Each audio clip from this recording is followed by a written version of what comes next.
ಹಾಗೆ ಗ್ಯಾರಂಟಿ ಕೊಟ್ಟು ಒಂದು ದಿನ ಹಾಗೆ ಆಗ್ತೀನಿ. ನಿಮ್ ಸರ್ಕಾರ ಮುಖ್ಯಮಂತ್ರಿ ಅಂತಿದೆ. ಬಾಬಾ ಸಾಹೇಬ್ ಕನಸು ಈಡೇರಿಸ್ತೀವಿ. ಒಳ್ಳೆಯ ಸಂಸ್ಕಾರವಂತರದಾರ ಅವ್ರಾಗ್ಬೇಕು. ನೀವು ಹಿಂಗೆ ಜಗಳಾಡ್ಬೋದು ಅಲ್ಲೇ ಒಂದ್ ಕೆಲಸ ಮಾಡೋಣ. ಯಾರು ಮುಖ್ಯಮಂತ್ರಿ ಯಾರಾಗ್ತಾ ಮುಖ್ಯ ಅಲ್ಲ, ಆದವರು ಆ ವರ್ಗದವರು ನೋಡಿಕೊಳ್ಳುವಂತ ಮನೋಭಾವ ಅದು ಇಂಪಾರ್ಟೆಂಟ್. ಈಗ ಇಲ್ಲಿ ಬನ್ನಿ ಮಾತಾಡಿ. ಅಧ್ಯಕ್ಷರೇ, ಒಂದು ಈ ಕಾಂಪ್ರಮೈಸ್ ಫಾರ್ಮುಲಾ ಮಾಡೋಣ.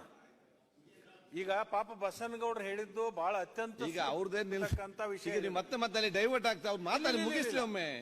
ಇಲ್ಲಿ ಚರ್ಚೆ ಟೈಮ್ ಇಲ್ಲಲ್ಲ. ಬಹಳ ಸೂಕ್ತವಾಗಿರ್ತಕ್ಕಂತ ಒಂದು ಮಾತು ಹೇಳಿದ್ದಾರೆ. ಅವ್ರ ಜೊತೆಲಿ ಹೋಗುವಂತ. ಅದಕ್ಕೆ ಈಗ ಏನ್ ಮಾಡೋಣ, ಈಗ ನಾವೆಲ್ಲರೂ ಕೂಡ್ಕೊಂಡು ವಿನಂತಿ ಮಾಡ್ಕೊಂಡು ಸಿದ್ದರಾಮಯ್ಯನವರಿಗೆ ನಾವು ವಿನಂತಿ ಮಾಡ್ಕೋತೀವಿ. ಈಗ ಪರಮೇಶ್ವರ್ ಅವ್ರ ಮುಖ್ಯಮಂತ್ರಿ ಮಾಡ್ಬೇಕಂತ ಅಪೇಕ್ಷೆ ಇದೆಯಲ್ಲ, ನಾವೆಲ್ಲದಕ್ಕೂ ತ್ಯಾಗ ಹಾಕಿವಿ. ಪರಮೇಶ್ವರ್ ಅವ್ರ ಮುಖ್ಯಮಂತ್ರಿ ಮಾಡ್ಲಿಕ್ಕೆ ನಾವು ಪ್ರಯತ್ನ ಮಾಡ್ತೀವಿ.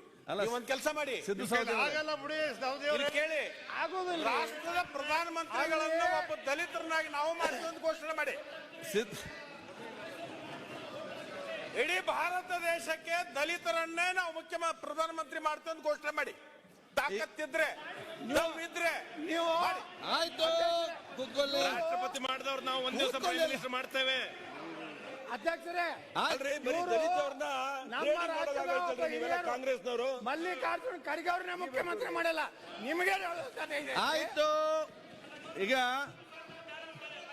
ಸಿದ್ದು ಸವದಿ ಅವರೇ, ನೀವೆಲ್ಲ ಮುಖ್ಯಮಂತ್ರಿ ಪ್ರಧಾನಮಂತ್ರಿ ಬಗ್ಗೆ ಮಾತಾಡ್ತೀರಿ, ಸ್ಪೀಕರ್ ಅನ್ನು ಯಾರಾಗಿ ಮಾಡ್ತೀರಿ ಹೇಳಿ. ಈಗ